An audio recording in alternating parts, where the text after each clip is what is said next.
Ya, kita mulai mata kuliah apa nih? Komunikasi data ya. Jadi mata kuliah ini mata kuliah konsentrasi anak CN aja ya. Ini CN semua kan? Ya, oke ya. Anda anak CN kan? Ya, semester 2 ya. Semester 2. Harus yakin ya, harus yakin. Karena mau pakai yang mana juga sama aja ya, tugas-tugas juga gitu ya. Oke, di mata kuliah ini nanti Anda ketemu jaringan pengantar jaringan komputer itu mata kuliah umum ya, core 1 lah. Nah, di mata kuliah ini saya pakai satu buku ya. Saya sebenarnya ada buku lama banget di waktu kuliah saya, tapi saya lupa naruhnya di mana. Saya cari kayaknya di rumah itu. Ah, ya. Jadi bukunya itu judulnya apa? Fundamental of Data Communication Network. Ya, itu ada Fundamental of Data Communication Network. Itu rilisnya tahun 2017 ya, dan halamannya nggak banyak-banyak amat ya, berapa? 320 page ya. Tapi saya nggak ngabisin ini semua ya, karena di sini sebenarnya nanti ada materi tentang jaringan komputer. Jadi silakan Anda cek LMS-nya. Di LMS-nya itu saya sudah uh, kasih link ya, kasih link ke Google Drive ya. Anda bisa akses e-booknya di situ. Itu fullnya lah, full e-booknya.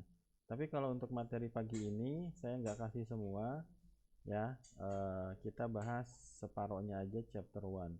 Jadi materinya kayak gimana Pak? Materinya itu oke, okay. Kita lihat di silakan Anda lihat di PDF-nya ya. Ini bukunya Fundamental of Data Communication Network. Itu ini yang dari O'Reilly-nya ya. Ini dari O'Reilly-nya. Anda bisa akses O'Reilly gratis selama 10 hari ya dengan satu email gitu ya. Nanti kalau emailnya berakhir, Anda ganti emailnya gitu ya. Ya, itu tidak melanggar hukum ya. Karena dipersilahkan sama O'Reilly-nya untuk 10 hari gratis gitu ya. Oke. Ah, kemudian di mata kuliah ini coba kita lihat daftar isinya. Pertama pastikan Pak Julhak ngajarnya nggak bukan mata kuliah yang lain ya. Jangan nanti saya ngajar aljabar linear di kelas ini gitu ya. Karena saya suka aljabar linear, saya ngajar aljabar linear di kelas komunikasi data yang enggak juga.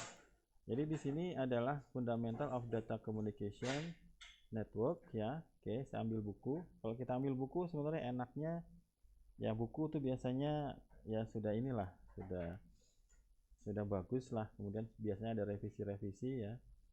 Nah, kalau kita lihat ini tahun 2018 ya, update malah. Oke, kalau kita lihat isinya di sini, ya ini mata kuliah teori ya, mata kuliah teori. Kalau saya lihat di sini sebenarnya nanti irisannya banyak banget dengan pengantar jaringan komputer atau jaringan komputer lanjutan gitu ya. Tapi kalau di sini detail bahasnya gitu ya. Detail bahasnya dulu saya waktu kuliah S1 juga ada. Saya punya bukunya ya. Buku tahun berapa itu. Nanti minggu depan ingetin saya cari bukunya ya. Warna hijau itu ya. Tapi bukan buku ini, tapi membahas tentang komunikasi data ya. TCP/IP belum bahas kan ya sampai TCP/IP ya. Nanti di sini ada di buku ini ya. Kalau Anda lihat di sini ya, kita nggak bahas semua chapternya ya. Saya liatin aja di sini. Overview of Data Communication Network ya, Introduction Data Communication Network Model. Hari ini yang udah saya siapin sampai poin 136 ya, data transfer teknik ya. Ibaratnya ya ini minggu kedua atau pertemuan satu ya. Ini kita bikin 2 minggu aja di sini ya. Kemudian nanti masuk ke physical layernya ya. Nanti mungkin di mata kuliah pengantar jaringan pun Anda akan ketemu ini ya. Jadi jangan kok Pak Juhak ngajarinnya ini, Pak Junaidi juga ini gitu. Memang ada irisannya di situ ya. Nah, di sini tapi kalau di komunikasi data ya, saya kalau mau bahas detailnya ya bisa aja nanti ya kita bahas satu-satu. Tapi nanti saya tidak terlalu dalam lah ya. Nanti kita pusing jadinya ya. Yang kira-kira kita bisa bahas nanti yang di sini poin-poinnya saya pilihin aja. Ya, kalau di sini sampai pada analog to digital conversion ya. Macam-macam ini ada elektronya juga ya. Bahas di sini ya. Ada twisted pair-nya juga gitu ya. Nah, di chapter 3 di sini ini juga nanti belajar di TCP/IP-nya ya, data link layer protocol gitu ya. Jadi nanti Anda sudah pernah belajar di sini, ketemu nanti mata kuliah yang lain ya, pengulangan aja ya. Mungkin kedalamannya beda gitu ya. Kemudian sampai pada multiple access schema ya. Ini juga kita lihatlah nanti dalam apa akan kita bahas ya. Nah, di chapter 5 ya, di chapter 5 mungkin saya nggak sampai sini gitu ya. Chapter 5 ini bisa aja dibahas di mata kuliah yang jam kedua Anda. Apa? Pengantar jaringan komputer atau jaringan komputer lanjutan. Nanti ada prakteknya gitu ya. Oke, mikrotik pakai Cisco gitu ya prakteknya. Tapi kalau di sini sebenarnya dibahas juga ya, local area network, semua introduction, Ethernet ya. Kemudian mungkin saya sampaikan nanti Anda akan dapat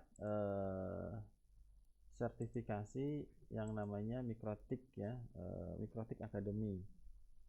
Oh ini ya, jadi ada namanya Mikrotik Academy ya. Saya penanggung jawabnya di sini. Ini dari angkatan 2013 kita udah punya. Pak, saya di SMK-nya udah ada. Oke. Lisensinya berapa? 3 tahun ya. Lisensinya 3 tahun. Dan ini syarat wajib kalau mahasiswa pengen skripsi ya. Syarat skripsi itu harus punya MTCNA gitu ya. MTCNA-nya masih hidup, Pak. Itu masih bisa dinego ya. Kalau di sini kalau Anda ambil, mungkin kalau di SMK-nya juga udah ada ya. Tapi kalau kita ambil di luar ini biayanya sekitar 2 sampai 2,5 juta ya. Persiapan sama tesnya gitu ya. Di Mikrotik ini kan enak ya. Ada second chance-nya juga gitu ya. Jadi kalau lulus itu berapa skornya? Minimal 60 ya. Minimal 60 kalau sudah lulus ya. Kemudian kalau di antara 50 atau 51 sampai 59 itu ada second chance gitu ya. Nah, kalau di kita karena sudah ini kita ngaturnya lagi. Kalau di sini masih misalnya di sini skornya 55 gitu ya. Kemudian di sini skornya 59 gitu ya. Kita ngasih kesempatan kedua ya, 1 bulan kemudian ya. Jadi bisa 4 kali. Tapi ini syaratnya harus ikut dulu, lulus dulu mata kuliah jaringan komputer lanjutan ya di semester 3 atau 4 ya. Jaringan komputer lanjutan. Nah, nanti kalau udah ini nanti bisa ikut ini ya. Tapi biasanya saya akhir-akhirin. Itu yang Mikrotik Academy. Juga seperti yang pernah saya sampaikan, kita juga sekarang sudah ada kerjasama dengan siapa? AWS Academy. Ini levelnya ibaratnya tidak, kalau di Mikrotik cuma MTCN aja ya, di level satunya aja di sini. Tapi kalau di AWS kita lagi ini gara-gara pandemi juga lah, AWS membuka diri kerjasama sama pemerintah sama perguruan tinggi. Di sini levelnya tidak hanya foundation atau level 1, juga sampai pada level yang intermediate-nya lah, foundation dan sampai level associate. Nah, Anda angkatan 2001 ya sangat banget bisa dapat ya, lebih siap dibandingkan anak 18-19 gitu. Ini saya sipoknya di sini. Apa itu sipok? No picture hoax ya, Pak. No picture hoax, Pak. Ya mungkin beberapa kali saya sampaikan di kelas ini, tapi mungkin ada yang baru baru masuk ya. Jadi saya sipok di sini.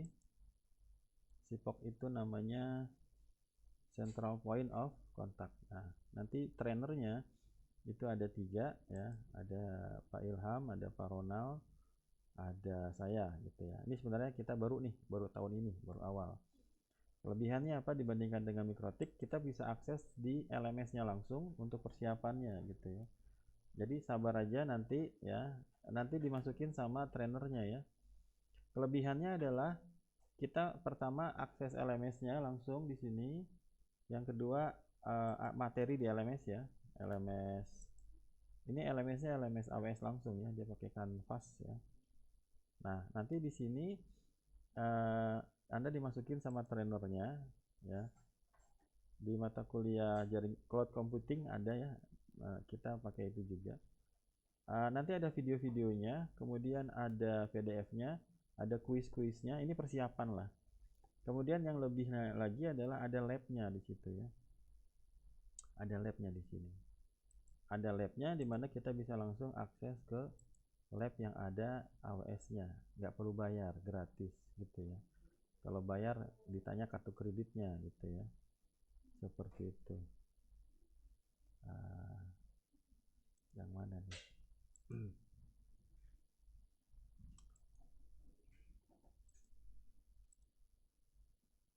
Ya, ini kalau main cloud kita harus internetnya harus kenceng ya. Oke.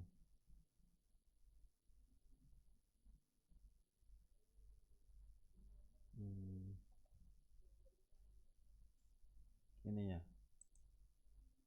Oke. Ya, ini labnya ya. Ini langsung ini ya. Ini lama, saya udah lama pengen punya ini. Dulu syaratnya berat banget ya. Ya, nanti Anda sampai sini. Ini anak CN punya akses ke sini ya. Mudah-mudahan AWS-nya tidak berubah pikiran nanti di tengah jalan gitu ya. Memutuskan program ini gitu. Ya, iya syaratnya harus seperti ini ya. Ini ada yang menariknya adalah ada langkah-langkahnya dan detail di sini. Dan bisa bahasa Indonesia juga ya. Bisa bahasa Inggris di prakteknya ya. Kemudian juga ada bahasa Indonesianya. Itu ibaratnya step by stepnya di sini dijelaskan gitu. Saya ngajar yang anak 19 Secure Cloud ya, saya udah pakai ini. Nanti apa namanya? Kita bisa praktek. Coba kita coba. Mudah-mudahan bisa cepat.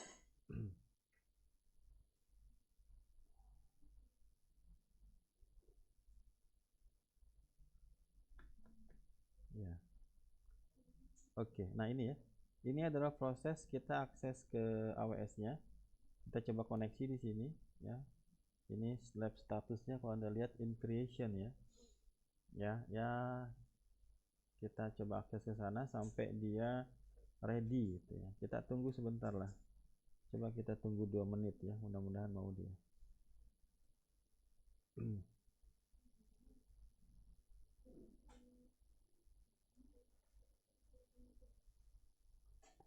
Udah, belum?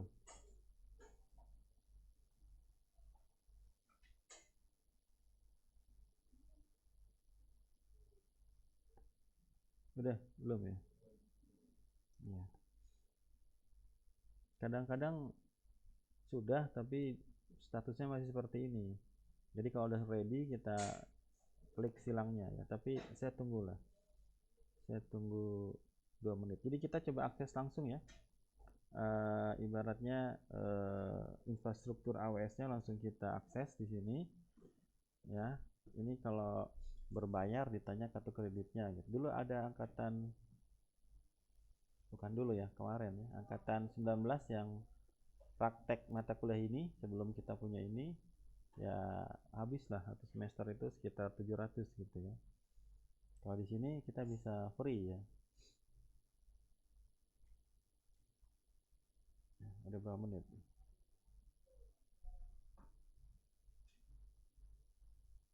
Increase ya.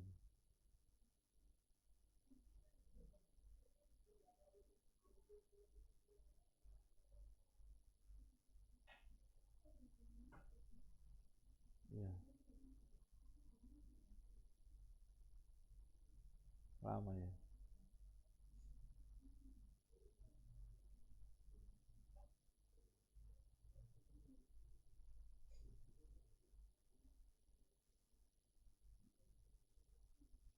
Mau kita coba aja silang, tapi sayang juga.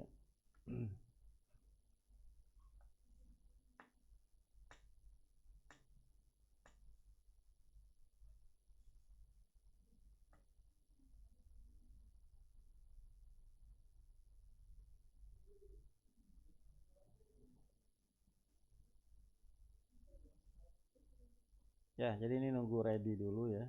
Nunggu ready dulu. Kalau sudah ready, kita bisa masuk ke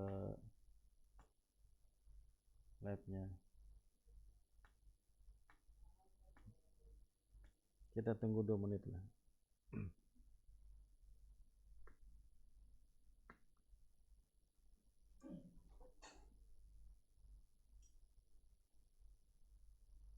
Udah belum? Lama ya.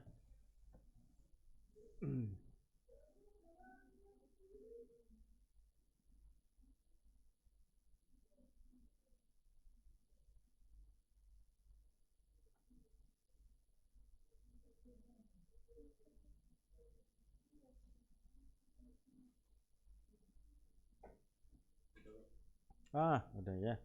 Orang sabar nggak nunggu 2 kali ya. Cuma nunggunya agak lama gitu. Ya, nah kalau udah ready ya, ini kita klik silangnya, kemudian kita klik. Ini langkah-langkahnya ada di sini. Ya, langkah-langkahnya ada di sini. Ya, kemudian kita klik AWS-nya. Nah, ini yang mahal ya. Ini yang mahalnya. Kita bisa mengakses service-service yang ada di AWS. Ini cloud computing mainnya ya. Dan Anda punya kesempatan seperti ini, gitu ya. Oke. Nah, ini saya baru pakai 2 service ya. Ini yang saya main di machine learningnya. Ini yang saya ngajar di Secure Cloud-nya. Ya. Harusnya ada semuanya ya. Coba kita lihatin sedikit. Kalau di sini masih bicara tentang user, group, permission gitu ya. Oke. Dan ini langsung ya. Langsung menggunakan infrastrukturnya punya AWS ya. Kalau Anda mau bayar ya ditanya dulu kartu kreditnya gitu ya. Nah, ini prakteknya Anda bisa seperti ini. Tapi bukan di mata kuliah ini ya. Di mata kuliah ada mata kuliah nanti namanya cloud computing dasar gitu ya. Ada cloud computing lanjutan, ada secure cloud gitu ya. Anda nanti sampai sini gitu ya. Oke, sudah ya. Enggak hoak lagi kan?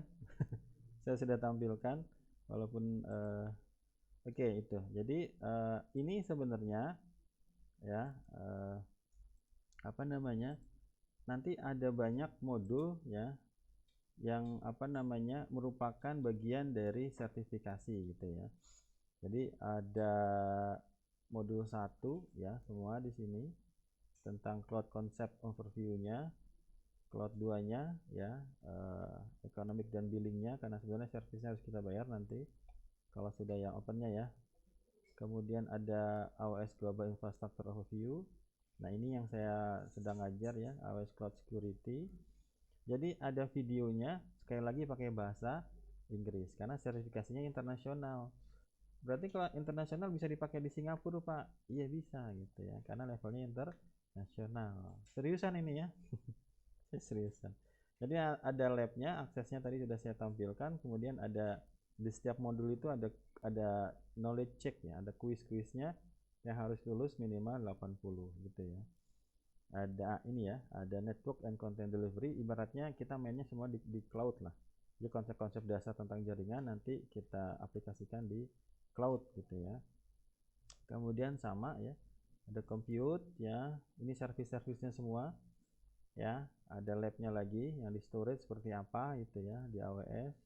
Database-nya juga ada ya, semua harus diselesaikan ya.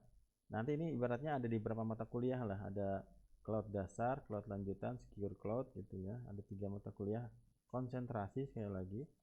Nanti kalau sudah selesai ini ya, Anda sudah selesai mengikuti apa ini namanya LMS course-nya ini, maka nanti Anda punya kesempatan gitu ya. Ya, punya kesempatan untuk ikut sertifikasi. Kalau yang ini yang ngadain bukan kita, langsung dari AWS-nya. Ya, itu adalah AWS Cloud Practitioner lah atau Foundation gitu ya.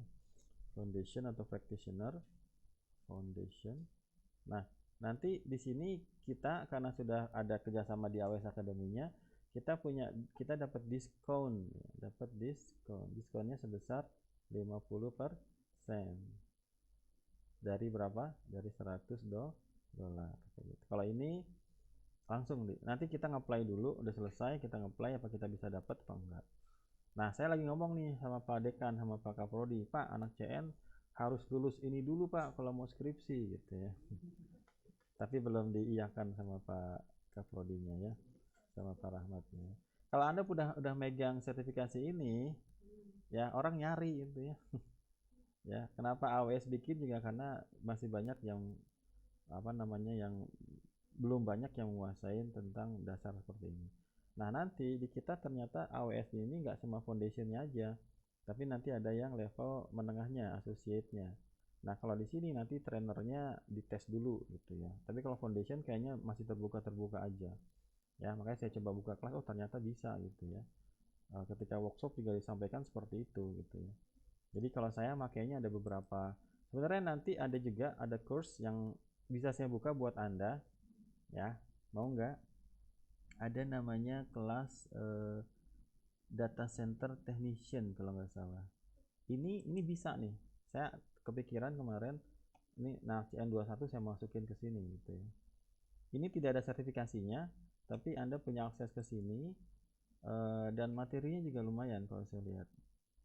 Nih ada penjelasan tentang motherboard, tapi ini nggak cuma dasarnya aja ya.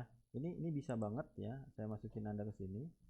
Kenapa? Karena saya punya akses ke sini ya. Ini adalah AWS Academy Data Center Technician ya. Oke, nanti saya bisa bikinin kelas di sini. Ibaratnya gini deh, kita udah kerjasama sama perusahaan gitu kan. Kemudian ada beberapa pintu. Nah, pintunya nggak dikunci. Saya boleh masuk nggak? Saya bisa masuk. Saya masuk nih, itu melanggar hukum nggak? Gitu ya. Jadi kata Pak Ilham, Pak coba aja Pak Tajulat, coba aja kata Pak Ilham. Oh ternyata bisa. Karena kalau di level foundation nggak terlalu ketat, mereka ngetatinnya di level associate-nya. Trainernya harus dites dulu ya. Oke, nah di sini Anda bisa nanti lah semester ini ya, atau sekarang juga bisa. Nanti saya bikinin course. Anda bisa belajar tentang hardware fundamental gitu ya. Ini ya dari basicnya banget ya, hardware fundamental, hardware used to work on computer. Belajar ini ada videonya nggak ya? Kayaknya PDF aja ya. Tapi ada quiz-quiznya ya, ada quiz-quiznya. Ya bisa aja nanti kita bahas di sini. Bahas tentang prosesornya juga, memori, kemudian ada storage device-nya ya. Atau nanti bisa aja di sertifikasi lah. Operating system installation ya, web browser, ada videonya nggak dia? Kayaknya PDF aja ya. Tapi udah lumayan lah. Nanti kita bisa coba yang knowledge check-nya ya. Nah, jadi bisa aja saya wajibkan Anda ikut masuk sini. Nanti syaratnya tugasnya mengikuti misalnya kuis yang modul berapa gitu ya. Nah, ini kan bisa nih network fundamental ya. Masuk ke sini gitu ya.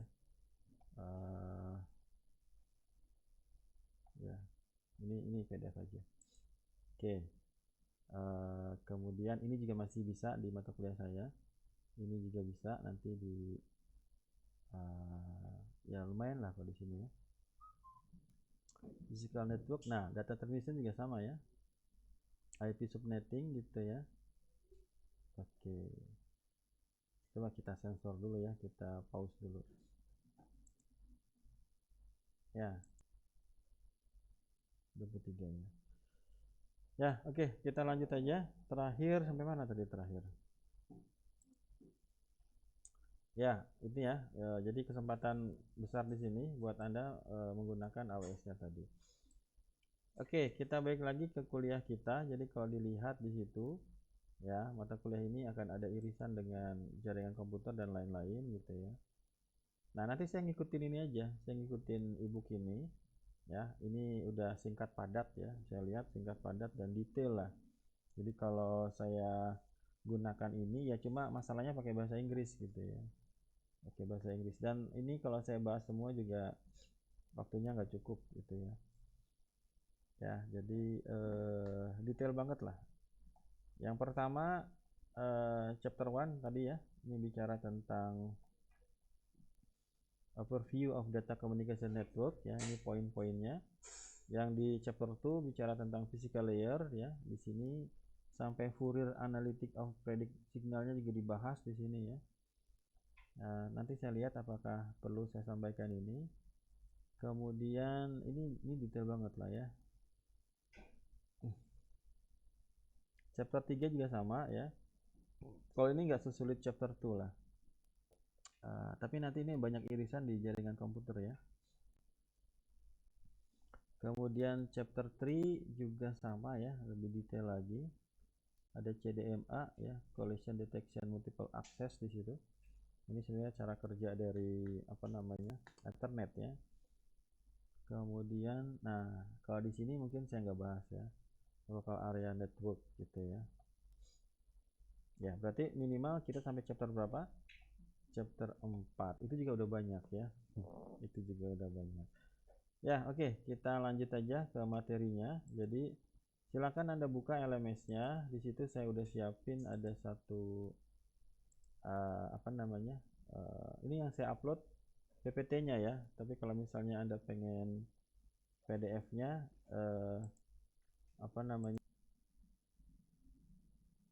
Ya, jadi itu yang saya share di WA group ya, itu PDF-nya. Jadi nanti silakan. Nah, karena mata kuliah ini banyak teorinya, terpaksa saya harus ada latihannya gitu ya. Saya akan ada latihannya ya. Jadi udah masuk grup semua belum? Sudah kan ya? Oke, jadi mata kuliah ini full teori gitu ya. Jadi nanti saya apa ibaratnya feedbacknya ya minimal 30 menit terakhir saya ada 30 menit terakhir ada kuis lah. Terakhir ada kuisnya gitu ya. Saya kasih soal 5 sampai 10 soal gitu ya. Yang sebelumnya kita bahas gitu aja ya. Biar ada pengulangan gitu ya. Kalau di dasar-dasar Linux kita bisa praktek di situ, feedbacknya di situ kerasa ibaratnya karena praktek gitu ya. Kalau teori ya ngeceknya dari pemahamannya bisa kuis gitu ya. Bisa juga langsung aja esai gitu ya. Ya, kita mulai. Mungkin saya pikir sudah cukup pendahuluannya. Belum masuk grup. Ya. Grup yang ini, grup.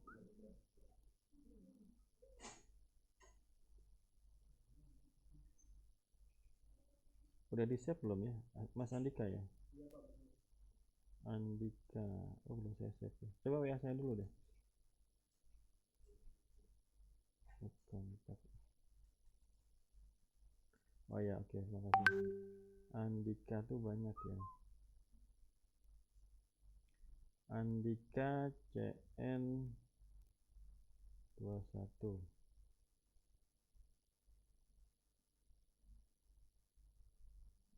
Ya, oke.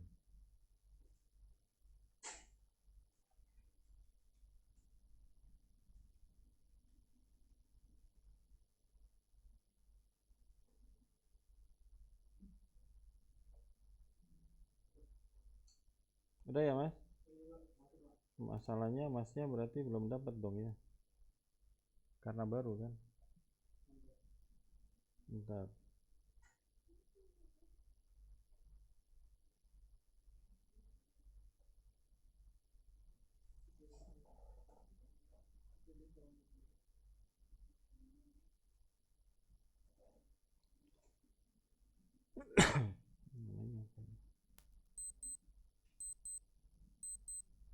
Kalau di LMS-nya udah belum?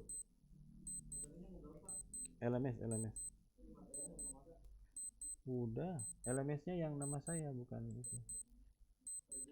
Iya, yang ini yang ada nama sayanya.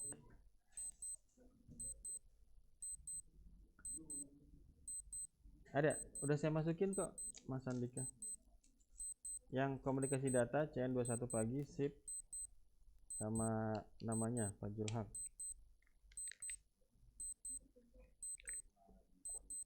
Ada.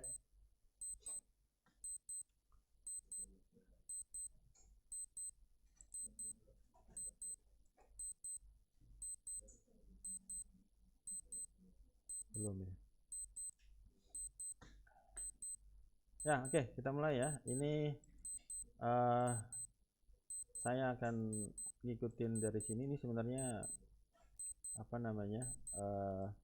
Kenapa nggak bisa jalan ya?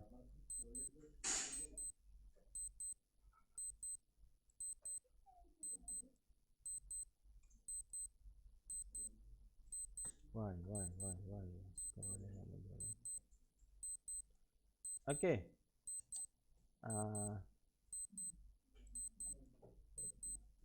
Kita mulai ya. Jadi ini saya ambil dari chapter 1 ya. Chapter 1-nya di sini bicara tentang, ini banyak teorinya banget ya. Anda tinggal ini aja lah, ikutin aja, dihafal, dipahami ya. Chapter 1 ini bicara tentang overview of data communication network ya. Saya bahas satu-satu, introduction. Nanti bahas lagi 1-2 data communication network channel ya. 1-3-nya classification of data communication network ya. Sampai pada 136 ya. Data transfer teknik gitu ya. Ini detail banget bahas di sini gitu ya. Jadi kalau misalnya nanti di jaringan komputer ada juga beberapa dibahas ya, karena memang ya ada irisan di 2 mata kuliah ini gitu ya. Ya, jadi kenapa scroll saya tidak berjalan di sini?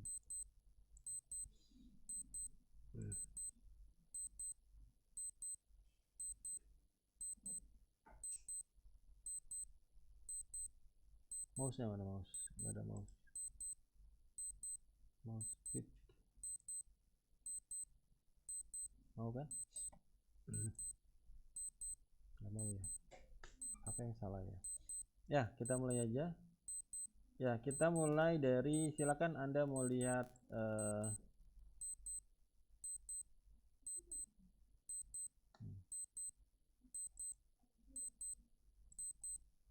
saya pakai ini aja lah. Ya, oke ya. Kita mulai aja. Oke, saya tetap ada bahasa Inggrisnya ya. Jadi kuliah saya cuma nggak belajar komunikasi data, tapi juga belajar bahasa Inggris gitu ya. Kayak gitu ya. Jadi karena nanti sertifikasinya semua internasional, saya pikir ya nggak ada masalah.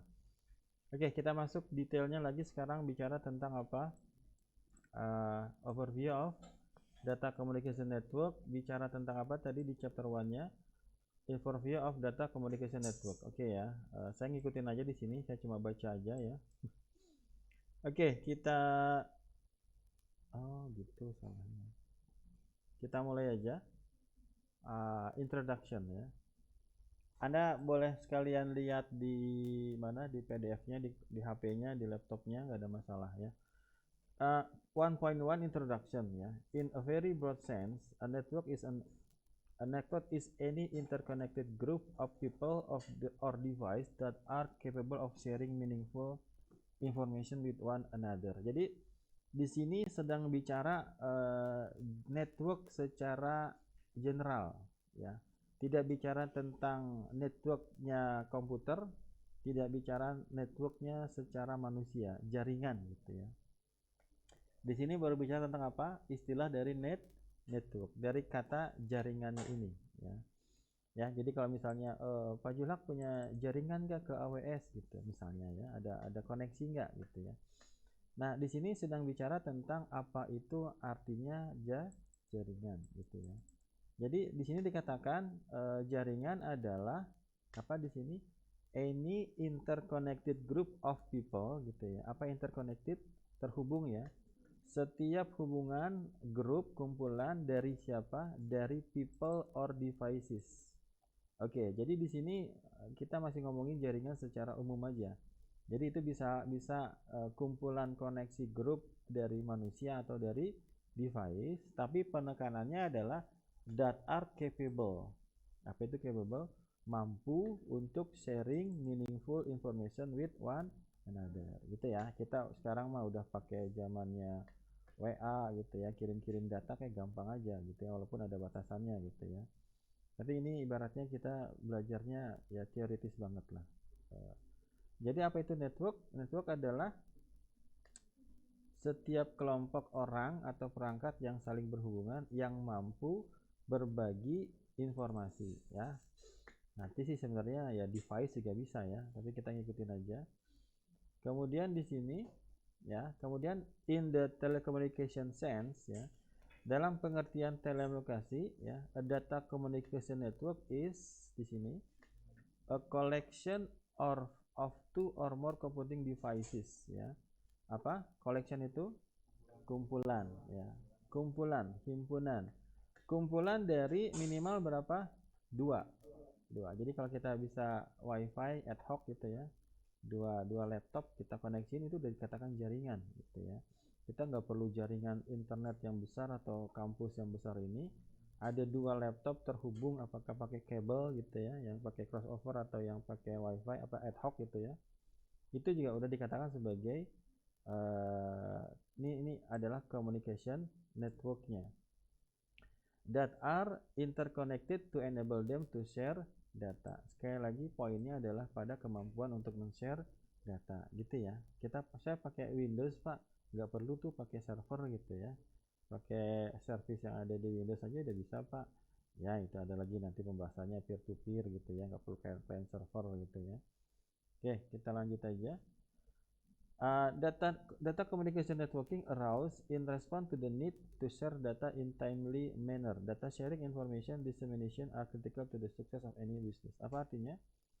Jaringan komunikasi data di sini sudah bicara tentang data communication networking gitu ya. Data communication networking. Arouse itu apa artinya? Muncul ya. Muncul sebagai tanggapan di mana kita butuh, tadi penekanannya pada share data ya. Kalau sekarang share datanya itu adalah pengennya cepet gitu ya, pengennya cepet. Kalau zaman dulu terkenalnya itu kita kalau mau ngirim data pakai flash disk ya kan. Dulu ada truk-truk yang isinya adalah apa, DVD room, CD room, yang share datanya dia pakai gampangnya pakai ini. Kita mau ini ada, kalau tidak ada jaringan gitu ya, kita punya data berapa mega gitu, kita copy ke flash disk, kemudian kita share datanya, flash disknya di copy, itu kan juga share data ya. Nah tapi di sini kita pengen share datanya cepet gitu ya, ibaratnya ya kayak tadi lah, saya akses ke AWS gitu ya, itu akses ke cloudnya dia, kemudian kita butuh aksesnya macam-macam, dicek sama dia, kemudian ya kalau kita harus datang secara fisik kan ya jauh juga gitu ya, di mana itu fisikalnya ya, servernya.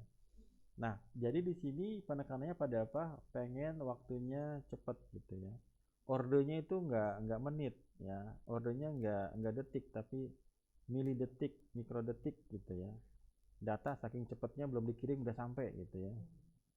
Data dalam pikiran aja gitu. Itu bercanda apa serius itu? Si siapa namanya? Elon Musk ya.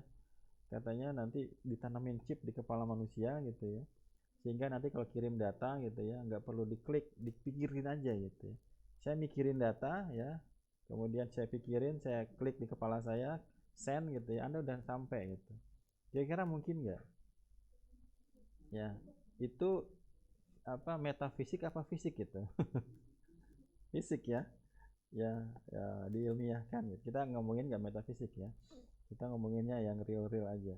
Mungkin nggak saya pasang chip di kepala saya gitu ya, entah gimana bisa koneksiin interface-nya gimana gitu ya, interface-nya gimana sehingga data yang ada di kepala kita, ada datanya nggak? Ada ya.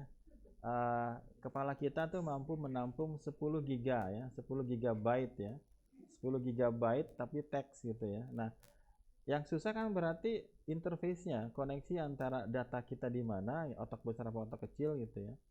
Di kepala kita ada namanya otak besar sama otak kecil. Otak besar itu kayak harddisknya lah ya. Otak besar itu harddisknya, otak kecil itu memorinya gitu ya. Jadi saya pernah dulu apa namanya, otak besar gitu ya, sama otak kecil. Nah kalau otak besar ini kalau di komputer namanya adalah harddisknya, namanya adalah harddisknya. Jadi kalau komputernya dimatiin, datanya tersimpan ya. Oke, tapi kalau otak kecil tuh kayak RAM, kayak memori ya. Kalau apa namanya, komputernya listriknya hilang, maka dia tidak dapat menyimpan data gitu ya. Nah dulu ya, saya pernah menemani saudara saya yang dia kehilangan kemampuan otak kecilnya, kepalanya dibongkar sama dokter ya di sini karena apa. Nah ternyata setelah operasi nggak sukses semua gitu ya, kemampuan menyimpannya tidak terganggu. Jadi kalau orang lama itu tersimpan di otak besar kan, tahu saya siapa gitu. Tapi kalau ketemu orang baru, nanti 10 menit lagi dia ngeriset gitu, masnya siapa gitu. Nah kayak gitu ya, itu ya 20 tahun ya beliau itu sakitnya udah meninggal sekarang. Saya sempat nemenin lah ya berobat gitu ya. Itu ada kemajuan tapi harus latihan memori lagi. Nah, si Elon Musk itu pengen seperti itu. Bagaimana menginterface kepala kita sehingga bisa akses ke otak kecilnya, interface ke serial atau paralelnya sehingga nanti datanya kita bisa akses kan? Berarti akses dulu kan? Akses dulu datanya di mana, kemudian nanti gimana ngaturnya supaya ketika mikir aja nih data udah kekirim gitu ya. Berarti bukan pakai kabel ya, pakai wifi ya. Nanti dipikirnya kayak gimana ya? Ya bisa aja mikir gitu ya. Oke, kalau orang orang kita udah pada bisa itu ya. Orang kita udah pada pintar ya, nggak ngomongnya udah ngerti gitu ya, udah paham gitu ya, udah nyampe gitu ya. Dan itu bisa ya beneran ya. Ya kita bisa ngirim data gitu ya, tapi saya nggak mau cerita lah. Nanti macam-macam ya. Ah, ya oke, kita lanjut ke sini. Jadi poinnya lebih kepada apa tadi share data dan kita butuh apa? Waktunya cepat. Oke, data sharing and information dissemination are critical to the success of any business. Di sini adalah dissemination itu artinya berbagi gitu ya, berbagi. Jadi masih tadi ya bicara tentang data sharing information adalah ini adalah dua hal yang penting gitu ya. Kita nanti dibilangnya kita orang infrastruktur gitu ya. Kita yang megang jaringannya gitu, kita megang infrastrukturnya gitu ya. Tapi ya bicara tentang information juga kita paham lah ya. Oke, kita lanjut aja. Oke, thus data communication network are important to all contemporary organization. Jadi sini penekanannya adalah ya data communication network itu penting gitu ya. Lebih kepada apa? Bagaimana share data dan share datanya cepet aja. Ini kayaknya settingannya ngaco ini. Ya, J, monggo. Ini masih direkam kan? Masih ya. Oke, kita lanjut. Kita masuk kepada ya, oke, kita masuk di sini. As discussed earlier, data communication network deal with the transfer of data between two point. Ya, kita masuk lagi seperti yang dibahas sebelumnya, komunikasi data network deal itu berurusan dengan bagaimana kita mentransfer data antara dua poin, antara dua titik ya. Jadi sabar dulu, ini pendahuluan ya. Nanti ada detail-detailnya gitu ya. Ya, kadang-kadang penting ya pendahuluan. Kalau enggak langsung ini awalnya mana ya, Pak? Ya. Oke, apa tadi? Jadi data communication itu adalah bagaimana kita mentransfer data di antara dua titik, between two point. Data originate, apa itu originate? Data berasal dari, di sini ada istilah namanya source ya. Nanti ada MAC address source-nya, sumbernya gitu ya, ada IP address source-nya gitu ya. Ada port source-nya juga gitu ya. Jadi nanti ada terminologi yang namanya adalah source ya, yang sumbernya ya. Sumbernya itu dibilangnya apa? Source. Kemudian juga kadang dikatakan sebagai destination gitu ya, IP destination, MAC destination, port destination. Tapi kalau di sini destinationnya istilah yang digunakan adalah sink. Sink itu apa sink? Sink itu tenggelam ya. Sink itu tenggelam. Ya, jadi di sini kita ketemu dua istilah baru. Yang pertama adalah source, yang kedua itu apa? Sink. Ya, jadi kalau source adalah sumbernya, kalau destination dikatakan sebagai sink. Gampang kan? Oke, sometimes the source and destination are interconnected by one link. Ya, jadi seringkali, kadang-kadang, ya terkadang sumber sama destination itu terkoneksi dengan satu link aja, one link, gitu ya. Yang tadi saya katakan ada dua laptop, semua satu link aja langsung. Tapi seringkali, ya, at other time, the data must travels, ya, multiple link to the reach destination. Kalau kita pengen menghubungkan komputer kita ke AWS tadi, itu kan pasti dia kemana-mana dulu ya, server mana dulu ya, traverse gitu ya. Traverse itu di sini diartikan melintasi, ya. Jadi ada yang one link, ada juga yang traverse multiple link. Oke, nanti sebenarnya ada gambarannya. Ya, a typical communication environment include multiple source and sink. Ya, jadi dikatakan biasanya kebanyakan komunikasi itu akan melibatkan apa? Banyak sumber dan juga banyak sink yang terkoneksi by communication link. Ya, nanti kita ini baru pendahuluannya, nanti breakdownnya ada lagi ya. Communication linknya itu seperti apa? To build a network. Oke, thus a communication network is essentially an arrangement of hardware and software ya. Jadi di sini katakan communication network itu intinya adalah bagaimana mengatur hardware dan software. Jadi orang CN itu main software juga, main hardware juga, walaupun mungkin tidak dalam ngodingnya gitu ya, tapi harus paham ya. Jadi harus ngerti juga ya, ibaratnya Pak ini install library seperti apa, cara installnya aja kita harus paham ya. That allow user to exchange information. Oke, kita masuk ke poin berikutnya. Ada namanya apa? Data Communication Network Model. Ya, model itu berarti penyederhanaan ya. A communication model is necessary to enable us to introduce the main element of a communication system as well as to define some of the terminology. Jadi di sini kita akan mengenalkan beberapa terminologi yang akan digunakan di buku ini, gitu ya. Kalau apa namanya Anda pernah paham ya, ini ngulang aja. Kita bahas yang pertama ya. Di sini dikatakan ini modelnya ya, ini adalah modelnya yang paling sederhana lah. A communication system consists of the following. Kalau saya mau nanti bikin esai, mungkin salah satunya ini. Gambarkan communication network model seperti apa. Ya. Di sini kalau kita lihat, ya, ada apa aja di sini komponennya? Ada source encoder, ada TX ya, ada channel, ada RX, ada source decoder, sama ada sync. Di sini juga ada direction of signal flow. Gitu ya. Nanti kita bicara data itu dalam bentuk apa Pak ya. Apakah dalam bentuk listrik, apakah bentuk fiber optik cahaya gitu ya, atau dalam bentuk wifi gitu ya, itu seperti apa gitu ya. Pada intinya ini sebenarnya dibahas satu-satu di sini. Nanti breakdownnya juga ada dibahas ya. Ya, kemudian di sini dikatakan ada jadi nanti ada misalnya pertanyaan apa yang dimaksud dengan source ya. Apa artinya source di sini? Source adalah generate the information. Dia yang ngirimin data ya. Jadi ini nyambung dengan pendahuluan yang sebelumnya. Yang berikutnya adalah ada namanya source encoder ya. Source encoder adalah dia yang akan mengubah informasi menjadi electrical ya. Oke, karena apa namanya? Nanti ibaratnya kalau kita ngomongin data ya, itu ada level-levelnya gitu ya. Datanya dalam level yang mana gitu ya. Representasi datanya ya, representasi datanya. Ya, nanti kita ngomongin sinyal juga. Ya sebenarnya komputer itu cuma paham apa?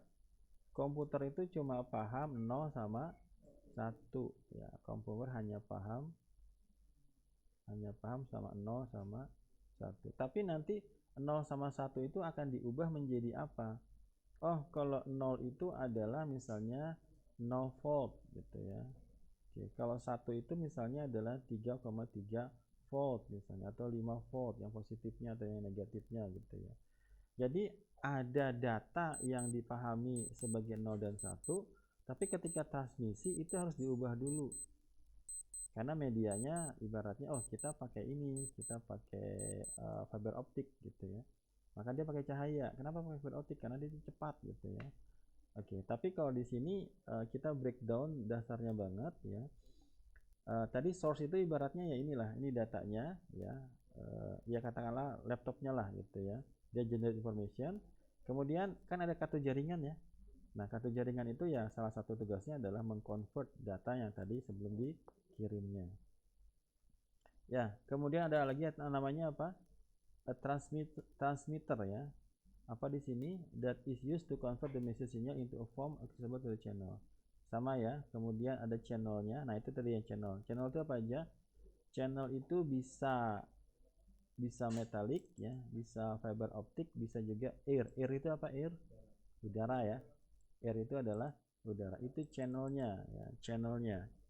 Data itu harus dikirimkan melalui apa? Coaxial kabel Pak gitu ya. Pakai UTP gitu ya. Nah, itu channelnya ya. Ada pengirimnya juga ya. Kemudian di sisi sebelahnya ada namanya apa? receiver gitu ya. Kemudian juga ada namanya decoder ya.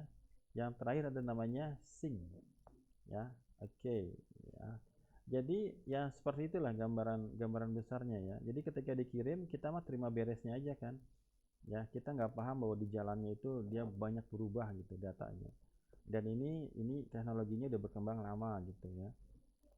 Bagaimana kita mengirimkan data, nanti Anda pasti ketemu dengan TCP/IP gitu ya.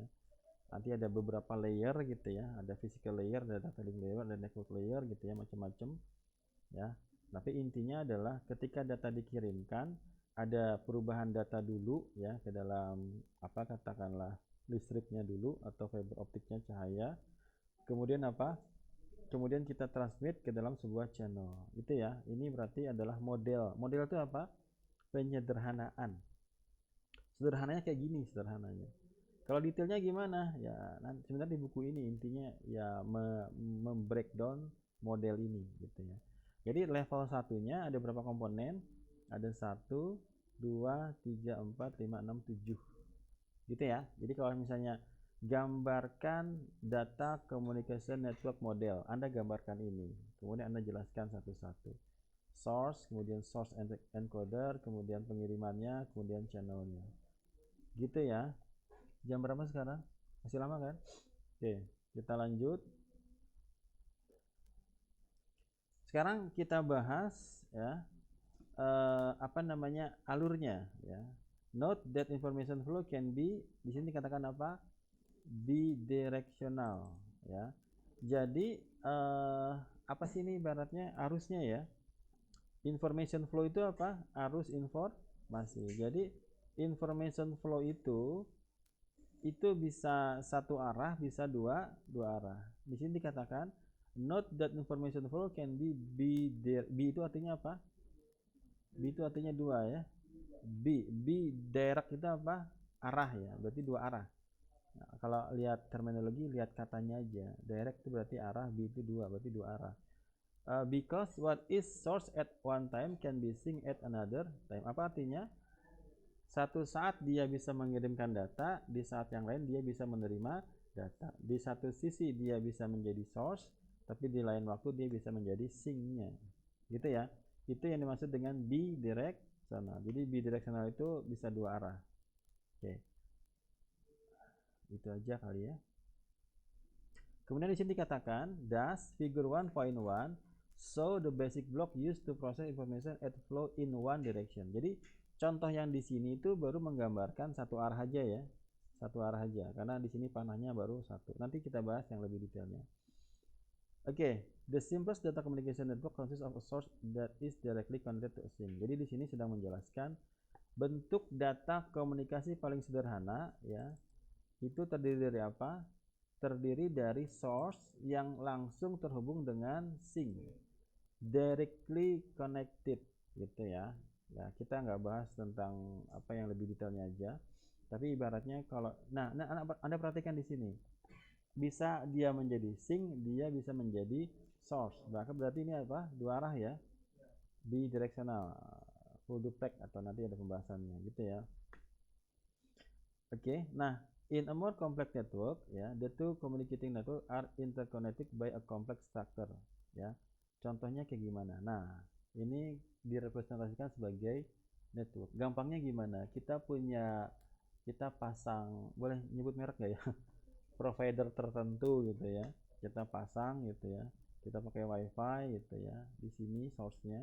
Nah, nanti si providernya yang ngurusin di sini. Kita terima beres saja. Ya, kita tinggal pasang network cloud-nya di sini. Provider yang menyiapkan, kita terima beres saja. Kita tinggal pakai aja. Nah, kalau yang di sini kita siapkan sendiri ibaratnya gitu ya. Kalau di sini sedang bicara tentang apa? Di mana komunikasi antara dua node ya melalui kompleks struktur. Nanti sebenarnya dibahas lah ya. Topologinya seperti apa gitu ya di level network ya, level 3 ya. Nah, sekarang kita masuk kepada classification of data communication network. There are different way to classify data communication network which are follow. Nanti kita akan bicara tentang transmission method ya. Kita akan bicara tentang data flow direction. kita akan bicara tentang apa? Network topologi ya. Mungkin nanti di jaringan komputer juga dibahas ya. Nah, karena di buku ini dibahas, saya bahas ya. Kemudian geographical coverage ya, kemudian transmission medium. Di ini baru saya sampai pada data transfer teknik ya. Oke, kita bahas saja. Yang pertama apa? Yang pertama adalah transmission method. Apa artinya? Metode transmisinya. Nah, di sini Anda harus hati-hati di sini. Agak nggak terlalu sulit sih ya. Coba kita bahas. Data transmission method can be classified into fundamental way. Jadi metode transmisi itu ada dua cara ya. Nanti yang harus kata kuncinya ini adalah metode transmisi ya. Ada yang apa? Asynchronous. Yang kedua apa? Synchronous transmission. Ya, ada yang sinkronus, ada yang unsynchronous. Ada yang pakai clock gitu ya, ada yang nggak pakai clock ya. Oke, kita lihat di sini. Di sini ada kata A. A itu artinya apa? Tidak. Ya, berarti kalau sinkronus itu adalah sinkron gitu ya. Oke, ada detak jantungnya gitu, ada sinkronnya, disamakan dulu, baru nanti sinkron antara destination sama syncnya. Tapi asinkronus ya tidak ada. Ya, dia mau kirim aja, tapi nanti ada penandanya gitu ya. Oke, kita bahas di sini. Itu sebenarnya udah ngejelasin juga. Di sini ada namanya apa? Asynchronous transmission. Asynchronous transmission is used when data is transmitted as individual character. Ya, jadi kita kirim data ya. In this method, each character is preceded by one start bit and one or two stop bit. Ya, jadi kita ngirim datanya satu-satu karakter.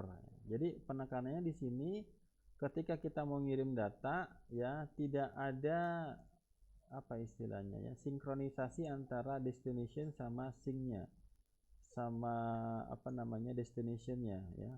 Source sama destinationnya tuh nggak janjian dulu. Dia mau kirim, dia kirim aja gitu ya. Dia kirim aja. Tapi nanti setiap karakternya itu ditandain. Ada namanya preset itu apa? Didahului ya. Didahului oleh one bit ya, start bit ya, sama one or two stop bit ya.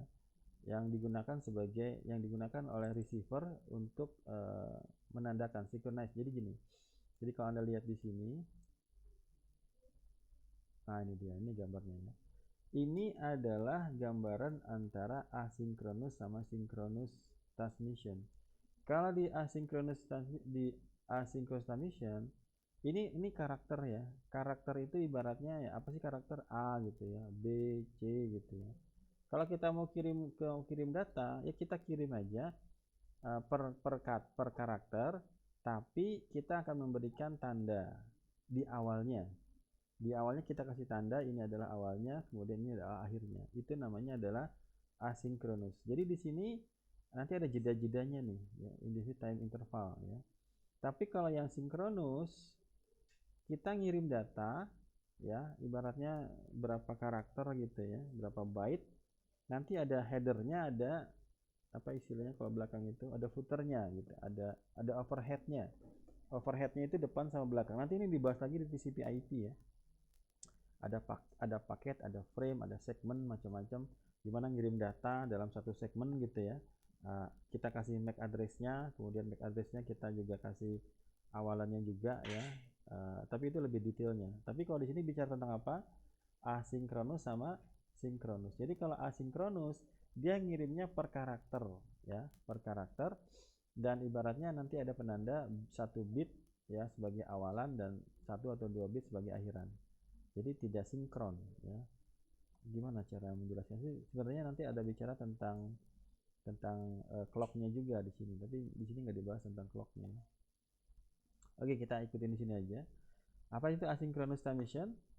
Asynchronous transmission adalah ketika kita ingin merekam data secara individual. Di sini setiap karakter diawali oleh start bit gitu ya. Ada flagnya, ada tandanya. And one or more to stop bit ya. Jadi ini digunakan sebagai receivernya, penerimanya untuk synchronization purpose ya. Dia nanti dikumpulin lagi gitu ya. Ketika di end-nya, di sync-nya. Oke, metode transmisi data dapat diklasifikasikan dalam dua cara ya, transmisi asinkron sama sinkron. Oke, nah di sini penekanannya adalah the need for synchronization arise from the fact that the interval between character is random. Jadi masalahnya adalah ini sebenarnya pengembangan lah ya. Jadi ketika kita pakai asinkron, masalah muncul. Atau masalah yang muncul adalah ada namanya interval antara pengiriman satu karakter dengan karakter yang lain. Jadi receiver akan memiliki idle waktu yang diperlukan untuk mengetahui data itu datang gitu ya. Sebenarnya ini adalah pintu dikembangkannya namanya apa? Synchronous transmission. Gampangnya gitulah. Nah, jadi kalau di synchronous transmission adalah dia digunakan untuk mengirimkan data yang lebih besar ya, nggak cuma satu karakter. Dia nanti sebenarnya ada aturannya ya, ada berapa byte yang bisa dikirimkan dalam satu paket atau dalam satu frame gitu ya. Di sini istilahnya digunakan frame ya. Ya, jadi synchronous digunakan untuk mengirimkan blok data. Jadi nanti kalau kita punya data, misalnya kita punya data satu file misalnya 1 mega, itu enggak satu meganya kita kirimkan gitu ya. Enggak, kita potong-potong. Ya, kita potong-potong. Nanti yang pernah saya jelaskan di hari Senin, kecepatan komputer kan di prosesornya. Ini juga sama, kecepatannya adalah ketika dikirimkan datanya. Datanya cepat banget gitu. Kita nggak sadar kalau data yang 1 mega itu dipotong-potong dan ternyata di tengah jalan dia cari jalan. Kebayang nggak? Dia cari jalan sendiri, ketika di tengah jalan dia error, itu di drop ya, nanti ada TCP ya. Nanti dikirim ulang lagi. Ya, itu teknologinya udah berkembang lama gitu ya. Kalau nggak ngerti seperti itu, kita terima beres saja. Oh, udah sampai gitu ya. Kita nggak ngerti kalau di tengah jalannya dia data ada errornya, kemudian dikirimkan ulang gitu ya. Tapi di sini pengirimannya lebih kepada synchronous transmission adalah digunakan untuk mengirimkan data dalam blok yang besar gitu. Jadi tidak satu karakter. Nah, kalau kita ngomongin satu karakter, udah pernah saya bahas juga gitu ya. Satu karakter itu ibaratnya bisa dikatakan sebagai 7 ya, satu karakter ASCII ya. Jadi satu karakter ASCII gitu.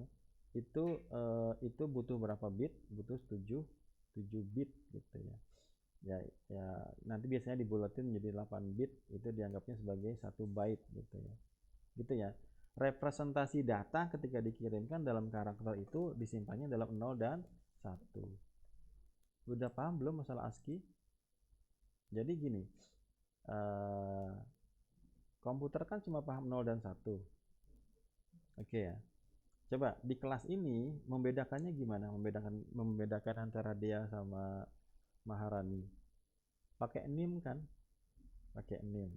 Kalau pakai NIM, kalau saya pakai satu digit, ada berapa mahasiswa yang bisa saya representasikan?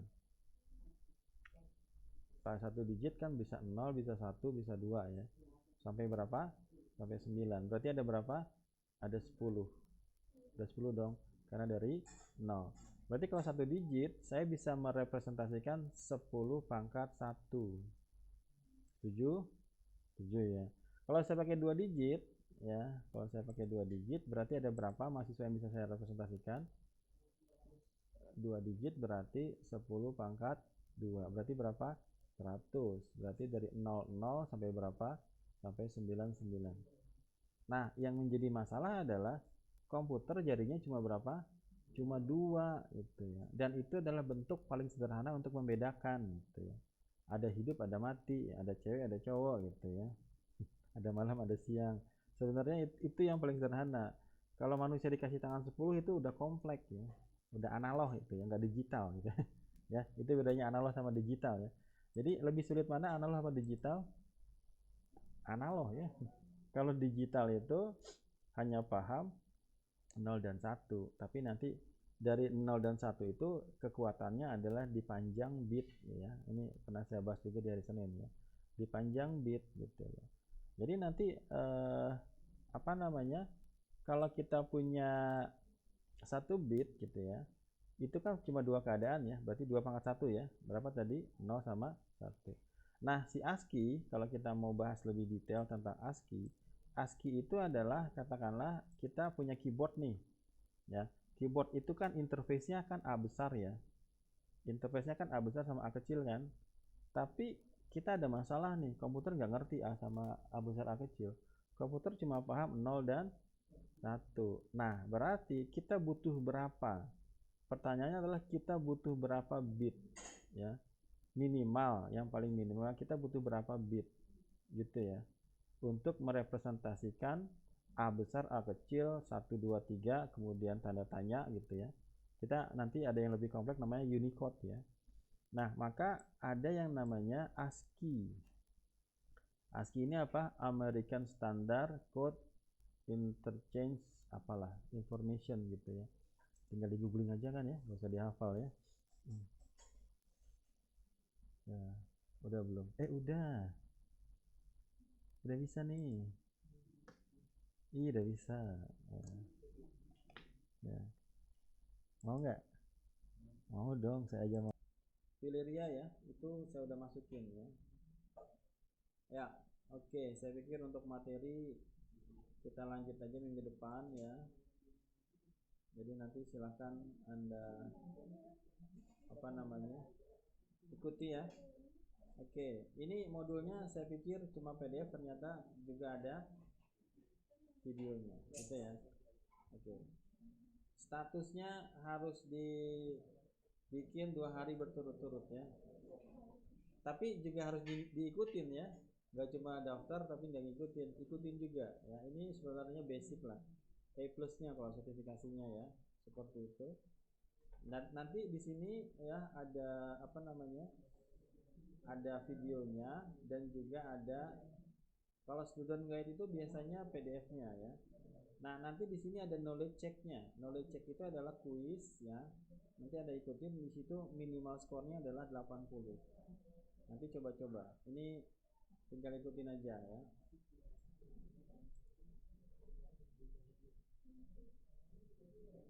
Ini seriusan ya Mbak Dea, ya harus pintar bahasa Inggris juga ya. Ya jangan mikir susah bahasa Inggris ya. Kalau Anda mikir bahasa Inggris susah aja dari awal, itu belajarnya juga lebih susah gitu ya. Jadi anggap aja gampang gitu ya. Itu mental block ya, itu yang bikin susah pahamnya ya. Jadi jangan takut dulu ya.